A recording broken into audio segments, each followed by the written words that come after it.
Students, welcome to Science JV. So today we are going to discuss chapter number 8 of class 9th Science NCERT Motion. In this we will discuss about motion and different types of motion, acceleration, deceleration and graphical representation of different types of motion. So if you have not subscribed this channel, do subscribe and like this video. So let's start. So सबसे पहले है state of object.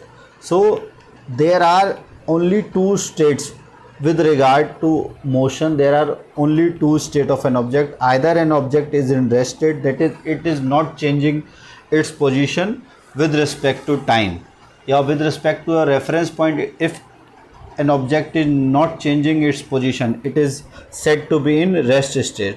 And in motion, if an object is changing its position with respect to a reference point, then we can say that it is in motion state. Clear? So rest state, if the position of an object is not changing with time, then that object is in rest state. Clear?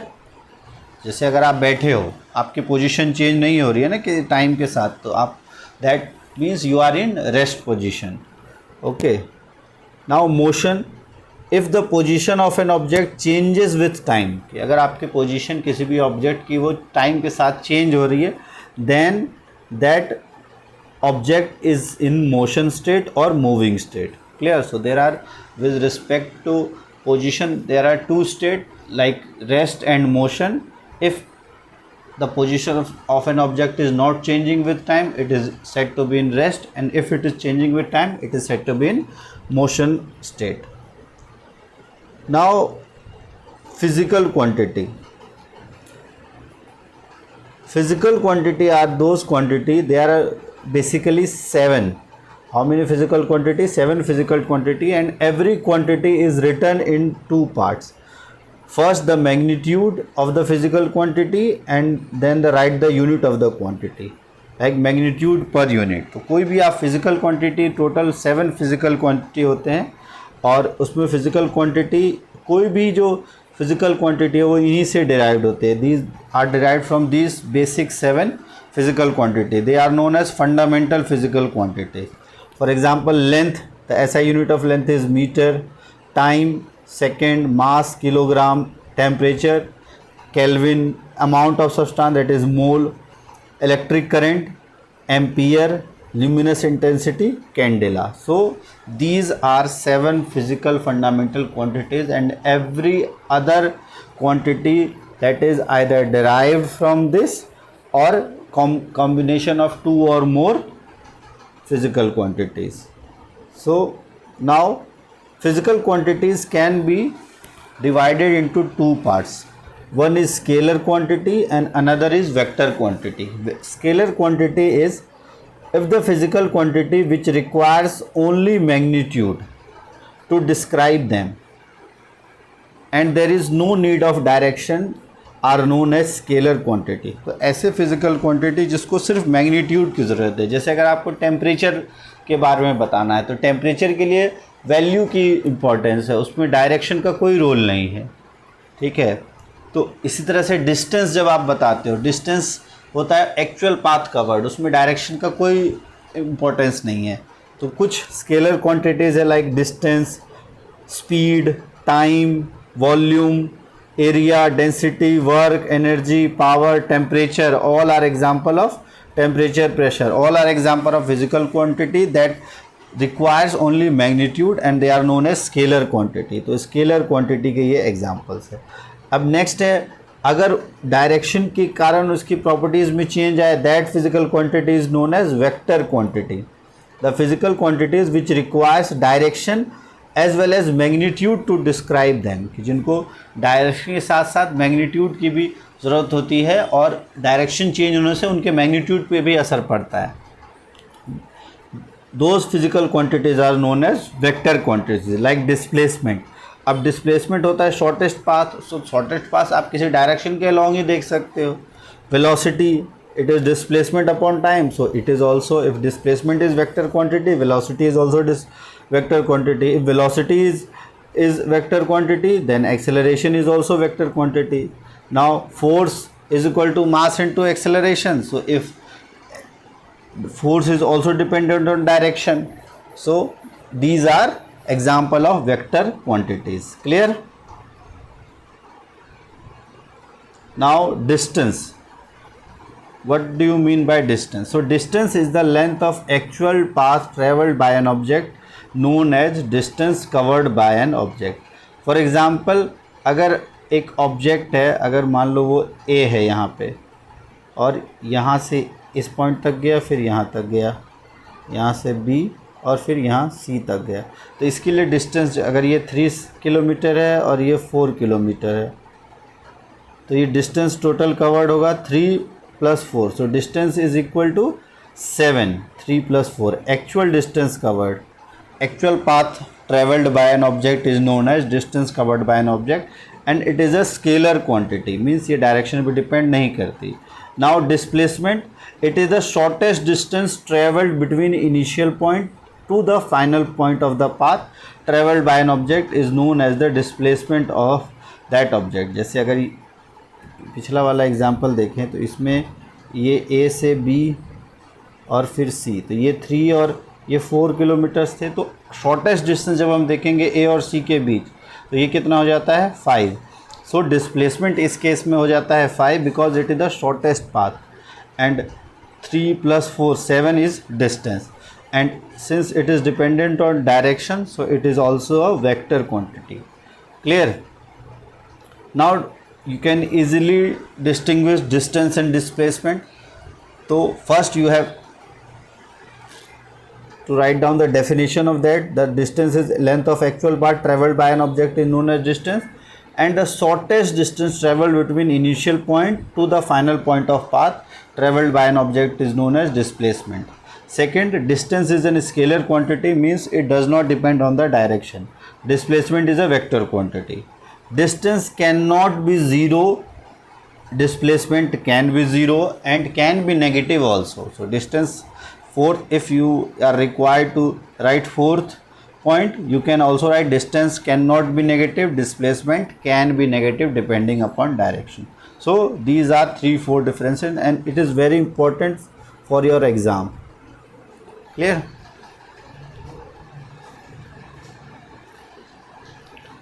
Now speed. What do you mean by speed? So speed of a body is the distance traveled by it per unit time. कि किसी भी object द्वारा per unit time में जो distance travel करते हैं, that is known as speed. So distance speed कैसे हम निकालते हैं? Distance travelled upon time taken, and since distance is a scalar quantity, time is a scalar quantity, speed is also a scalar quantity, and its unit is distance. SI unit is meter, time is measured in seconds, so its SI unit is meter per second, or it can be also written as ms-1. Clear? Now velocity. What do you mean by velocity? So velocity of a body is the distance traveled by it per unit time in a given direction. Now distance with direction is known as displacement. So it is a vector quantity, and the formula for velocity is displacement upon time taken. Okay, and the unit is same, meter per second. The unit of distance and displacement is same. The distance and displacement meter, and time is second. So the unit of velocity and speed is same, meter per second, or you can write ms-1. Clear? Now you can also write difference between speed and velocity. So first, speed of the body is the distance traveled by it per unit time, and velocity of a body is the distance traveled by it per unit time in a given direction. So velocity में आप direction को relate करते हो. Scalar quantity, it is a vector quantity. Since it is a scalar quantity, so it cannot be 0 and it can be 0. Okay. And fourth, velocity can be negative, speed cannot be negative. Next is acceleration. Now what is acceleration? Acceleration is rate of change of velocity of an moving object is known as its acceleration. जैसे अगर आप अपनी कहते हो ना गाड़ी को accelerate करते हो, तो एक्सेलरेट करने में क्या होता है, आपकी गाड़ी की स्पीड बढ़ जाती है टाइम के साथ साथ। तो जो rate of change of velocity है कि किस रेट से आपकी वेलोसिटी चेंज होती है आपके व्हीकल की या मूविंग ऑब्जेक्ट की, तो उसी को हम कहते हैं वेलोसिटी। और it is also a vector quantity because it depends on the direction. So acceleration हम कैसे निकालते हैं, it is final velocity minus initial velocity upon time taken. Now velocity की यूनिट होती है मीटर पर सेकेंड और नीचे टाइम की यूनिट होती है सेकेंड, तो इसका यूनिट हो जाता है metre per second square. Clear? So its unit is metre per second square. Now अब अगर टाइम के साथ साथ स्पीड आपकी कम हो रही हो, the rate of decreasing of velocity of a moving object is known as retardation. इसको हम डी एक्सेलरेशन और रिटार्डेशन भी कहते हैं। It is also a vector quantity, its magnitude is always negative. तो रिटार्डेशन की क्या खास बात ये होती है, एक्सेलरेशन इन नेगेटिव डायरेक्शन। और जैसे अगर गाड़ी में अगर आप ब्रेक लगाओ तो आपकी स्पीड टाइम के साथ साथ कम हो जाती है, तब जो फाइनल माइनस इनिशियल जब आप करोगे एक पर्टिकुलर इंटरवल ऑफ टाइम में, तो आंसर आपका नेगेटिव आएगा और उसी को हम कहते हैं रिटार्डेशन। और इसकी भी यूनिट जो है, रिटार्डेशन की यूनिट भी आप ध्यान रखना, इसकी भी यूनिट होती है metre per second square. Retardation और एक्सेलरेशन दोनों की यूनिट सेम होती है। क्लियर? और दोनों का फॉर्मूला भी सेम होता है, बस retardation is in negative and we take acceleration as positive. Now uniform accelerated motion. Uniformly accelerated motion means a kind of motion in which velocity of an object increases in equal amount in equal time interval is known as uniform accelerated motion. जब कोई भी गाड़ी का motion हो, कोई भी vehicle या कोई भी ऑब्जेक्ट का मोशन जब पर्टिकुलर इंटरवल ऑफ टाइम में जो स्पीड जो ये वेलोसिटी का जो इंक्रीज़ है वो यूनिफॉर्म हो। लाइक अगर आप पहले 5 सेकंड में 10 किलोमीटर्स तक स्पीड आपने बढ़ाई है, अगले 5 सेकंड में आपने 20 बढ़ाई है, फिर नेक्स्ट 5 सेकंड में आपने 30 कर दी है, तो इस तरह से हर 5 सेकंड में आपकी गाड़ी की स्पीड जो है वो 10 किलोमीटर्स पर आवर बढ़ रही है। So that's acceleration is known as uniformly accelerated motion.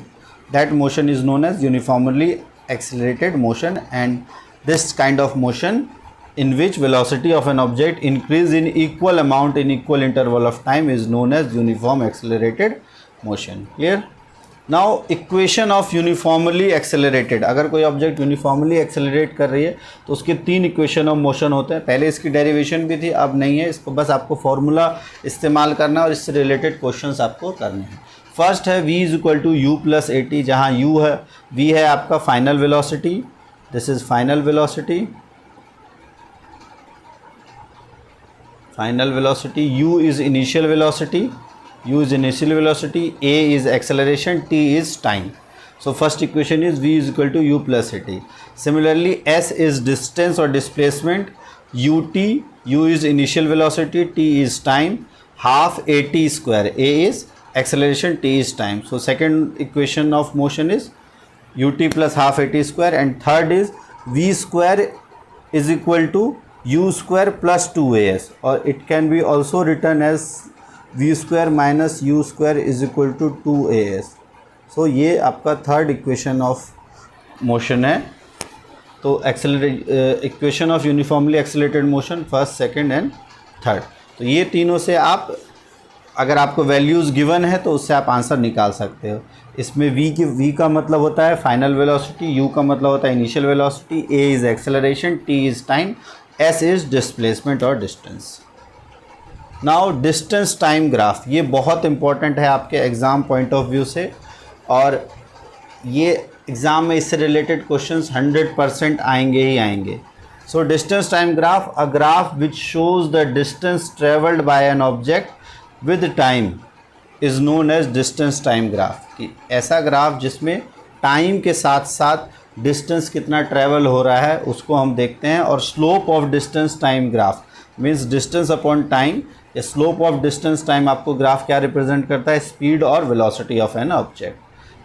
अब distance time graph for uniform speed, कि जब इक्वल इंटरवल ऑफ टाइम में जो स्पीड है, जो डिस्टेंस है वो इक्वल ट्रैवल किया जाए, तब जो स्पीड होगी दैट इज़ यूनिफॉर्म स्पीड। और यूनिफॉर्म स्पीड का एक स्ट्रेट लाइन ग्राफ आता है, and in this the starting velocity is 0. So this is the velocity or uniform speed graph, distance time graph, in which distance is taken on y axis and time is taken on x axis. So distance time graph of an object moving with uniform speed. Now the distance time graph of for non-uniform motion. So in non-uniform motion, the distance traveled by an object is not equal in equal interval of time. Okay, when the distance traveled by object is not equal in equal interval of time, that is known as non-uniform motion, and this is the graph of distance time graph of non-uniform motion. Clear? Non-uniform speed of motion. Now velocity time graph. Velocity time graph is the graph which show the change in velocity of an object with time is known as velocity time graph, and the area under the velocity time graph and the time axis represent the displacement of the object, and slope of this graph represents the acceleration. Now speed time graph, when speed is constant, अगर speed मान लो a speed होने के बाद constant है time के साथ, तब यहाँ पर जो acceleration है वो कितना हो जाएगा, इसका स्लोप 0 है आपका, तो एक्सेलरेशन इस केस में 0 हो जाएगा, और ये स्पीड टाइम ग्राफ जब स्पीड कांस्टेंट है तब का ग्राफ है। नेक्स्ट है यूनिफॉर्म एक्सेलरेशन, टाइम के साथ साथ आपका एक्सेलरेशन भी बढ़ रहा है, that is straight line graph starting from 0, that is uniform acceleration velocity time graph. ये ग्राफ है यूनिफॉर्म डी एक्सेलरेशन और यूनिफॉर्म रिटार्डेशन का। वेलोसिटी टाइम ग्राफ जब एक ऑब्जेक्ट का टाइम के साथ साथ डिक्रीज करता है, that is known as uniformly deceleration और रिटार्डेशन ग्राफ। अब इसमें भी यूनिफॉर्मली एक्सेलरेटेड है, बट इसमें खास बात क्या है कि स्टार्टिंग 0 नहीं है, तो जब इनिशियल स्पीड 0 ना हो तब ये वाला ग्राफ आता है, और अगर इनिशियल स्पीड 0 है तब ये वाला ग्राफ आता है। तो आपको ध्यान रखना है स्पीड और टाइम के बीच का graph. If initial speed is 0 then uniform acceleration graph starts from here, and if initial speed is not 0 then it starts from anywhere else. Now velocity time graph for non-uniform acceleration. Non-uniform means it does not give same value with equal interval of time, like it does not accelerate with same amount in same interval of time. तो इस तरह से अब यहाँ अगर देखो तो पहले टाइम में धीरे स्पीड कम बढ़ रही है और फिर अचानक से स्पीड बहुत ज़्यादा बढ़ रही है। So this is the speed time graph of non uniform acceleration. Clear? और नॉन यूनिफॉर्म रिटार्डेशन का आएगा तो भी इसी तरीके का आएगा, इस तरह का ग्राफ हो जाएगा, that is non uniform retardation, और फाइनली वो 0 पे भी आ जाता है। तो you non uniform retardation, this is non uniform retardation, this is non uniform acceleration. Now uniform circular motion, what is meant by uniform circular motion?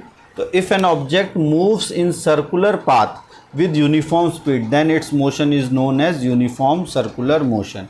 कि अगर किसी ऑब्जेक्ट का सर्कुलर मोशन में सर्कुलर पाथ में कोई ऑब्जेक्ट मूव कर रही है, that's motion is called uniform circular motion. Like speed of an object moving along a circular path, तो इसकी स्पीड को हम कैसे निकाल सकते हैं? अगर टी टाइम में मान लो इसने इतना ट्रैवल किया है तो overall distance travelled is 2 pi r if radius is r and time is t, so 2 pi r by t, where r is radius and t is time taken. So this is uniform circular acceleration। तो shorts notes में इस तरह से ये आपका chapter complete हो जाता है।